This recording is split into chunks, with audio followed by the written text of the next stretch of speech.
All right, boys. As promised, here's another video of me dipping a car. Hopefully this time I won't suck. Traded in the Jag for an Audi S5. And here we got it. There are a couple things I did differently this time than I did with the Jag to kind of help with some of the prepping issues. First of all, the mirrors on the S5 are a lot better, but even still, there was some stuff I did not so great with the Jag. So folding the plastic up under there, with the Jag I kind of had it a little bit poofy, and so and I made sure this time I tucked it up nice and tight, and then I actually taped it around and then, you know, retaped over top of that to make sure that it is both tight and tucked in, and I have a nice seal so that no paint's going to get up in there. Because what happened with the Jag was I had very light paint right here, and yet still had paint on the window and a little bit behind here. So that's one thing. Another thing I'm doing is I'm definitely peeling when wet this time. Trying to score parts with the razor was not successful. So what I've done is, and I actually got this from a Dip Your Car video, Fonzie talking about it, is I made the tape, the blue tape, slightly off the edge. I didn't try to line it right up, and then I just lined the yellow tape up with the edge. And so that way I don't have to pull all this off when it's wet. All I have to do is pull this one little yellow strip, which will make things a lot easier. One other thing that was nice about this car, and you know, you can do it too if you're so inclined, is the grills came out of this one, which is really nice. I was trying to tape it and I noticed like, oh, this kind of wiggles, and I tugged on it, it popped right out. So then I just tucked some paper in there, because you don't want to be spraying your radiator or brake coolers or anything else that you got in there, oil coolers, what have you. Another thing I want to point out is at these edges, some of these edges, like the headlights, around the door here, I use this little vinyl wrap tool. It tucks in the tape real nice around the edges and stuff. You know, you just put the tape slightly over the edge and then go back with the tool and fold it under. It makes everything a lot better. Okay, so this is all prepped, ready to go. Another thing that you might want to be cognizant of. So there's my reverse camera and my, you know, where the hood, the trunk latch is there. And then this is the are the lights for the license plate. I did not prep those last time on the Jag, and so they were coated. And I also did not get, like, I didn't spray upwards there, so it was like the worst of both worlds. It was covered, but I couldn't peel it off because it wasn't thick enough. So this time I'm definitely going to aim up there, make sure I get a nice coat, because when I do remove it, I want to make sure that that comes off easily, and they're masked off so that I don't have to worry about it. And I don't know, I wanted to take this thing off, but it didn't really look like it comes off, so I decided rather than just paint dipping it, I would prep it. Yeah, so that's pretty much it, and without further ado, let's get started.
All right, boys. Well, it's done.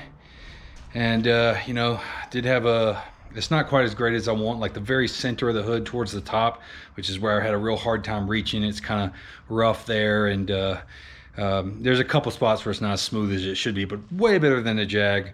I did have some parts that I probably should have peeled when wet, but I didn't. But I had a much better razor this time, so I was able to score them. So I had far fewer like gross marks. But anyway, without further ado, here she is.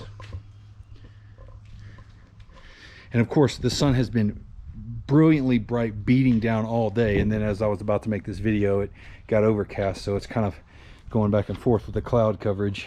But yeah, this is it. And so on this side, I just did tape right to the line and peeled when wet. And, you know, it worked. But on the other side, and also on the top, you can see I do have a couple of spots, but anyway, on the other side, I use these tab things, and they just they tuck down in here and stick, and pull it back and stick. I'll insert a video to it here, but and look how much cleaner this line is. I'm definitely doing that next time. There's a little couple spots where it went through the perforation, so I have to watch out for that. But I mean, this is such a clean line. I'm absolutely doing that.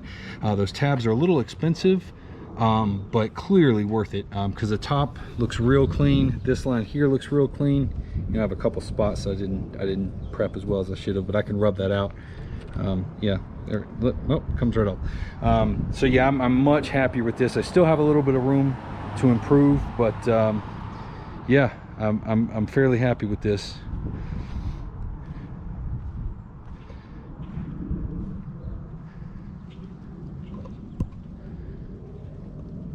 I have a couple, like there's a little bubble right there. There was some debris that kind of occasionally would fly in and get stuck in the paint, like right there, and there's really not much. Without having a paint booth, there's not a lot I can do about that. I even had a bug, like a fucking moth or something. You can actually see it. It landed right there. Now I scooped it out and tried to smooth it out and respray it, but you know, nothing's perfect. So one thing that I do want to know is how I'm supposed to get like back in these handles. Like I've watched, they do Audis on the dip your car thing, and they do exactly this, but like I feel like the same thing happened with my Mustang. It's gonna like rub off back here, and so I'm not really sure what to do for that. I think when I called and asked them about it on my Mustang, they said something like put some electrical tape back there, because I did a black matte dip, but that's not gonna work for this, so I don't know. But anyway, there she is. The S5 no longer has a terrible looking hood. You can actually see some of the stuff underneath it, dude. I was with the buffing wheel forever on this stuff, and some of it just wasn't coming out. So but yeah, I mean, I think overall it worked out pretty nice, and there it is, shining.